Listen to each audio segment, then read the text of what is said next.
Halo semuanya. Selamat datang. Salam sejahtera bagi kita semua. Kami dari kelompok 2 Bimbingan Konseling Reguler D 2023 yang beranggotakan saya Azkia Salsabila, Saya Alivia. Saya Alex Wijayawarungu. Pada video ini Kami akan membuat sebuah proyek berupa video edukatif yang akan membahas mengenai pentingnya aliran filsafat idealisme terhadap pendidikan. karena aliran filsafat idealisme mengembangkan kemampuan dan kepribadian peserta didik.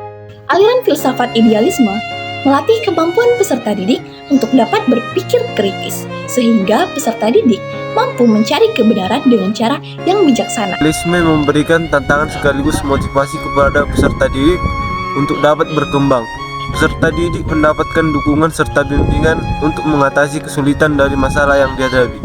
Idealisme bukan hanya melatih kemampuan peserta didik untuk berpikir kritis saja, akan tetapi idealisme juga mengajarkan peserta didik untuk dapat menghargai perbedaan sudut pandang setiap orang.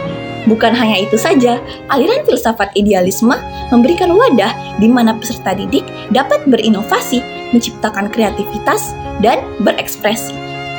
Aliran filsafat idealisme meningkatkan keterampilan sosial peserta didik seperti berinteraksi, komunikasi, dan kolaborasi antar pemimpin. Dan yang paling penting, aliran filsafat idealisme ini mengajarkan nilai-nilai spiritual, moral, etika, dan kebijakan sehingga dapat membentuk pemuda-pemudi yang berkarakter unggul. Jika pendidikan tidak menerapkan aliran filsafat idealisme, ada beberapa dampak yang akan terjadi, yaitu Pendidikan akan kehilangan nilai-nilai spiritual, moral, dan etika yang menjadi landasan karakter dan pengembangan karakter peserta didik. Pendidikan akan mengabaikan pentingnya ide, pemikiran, dan pemikiran konseptual yang merupakan sumber pengetahuan dan kebenaran. Pendidikan hanya mengandalkan pengalaman indrawi, observasi, dan eksperimen yang terbatas dan tidak mencapai suatu yang abstrak, universal, atau ideal. pendidikan akan mengurangi peran guru yang memberikan ilmu dan bimbingan spiritual kepada siswa. Dalam lingkungan pendidikan, guru hanya dipandang sebagai fasilitator atau motivator tanpa kewenangan dan otoritas dalam proses belajar mengajar. Pendidikan mengurangi kreativitas, inovasi, dan imajinasi dalam menggali dan mengembangkan potensi siswa.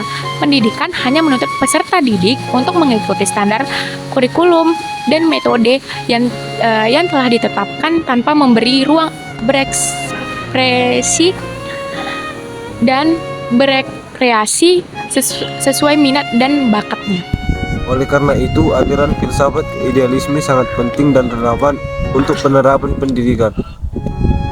Karena aliran ini dapat memberikan pandangan yang lebih luas, mendalam, dan holistik tentang realistis pengetahuan dan kebenaran. Aliran ini juga dapat memberikan nilai-nilai yang lebih tinggi, mulia, dan bermakna bagi dunia pendidikan, guru, dan siswa. Nah, bagaimana?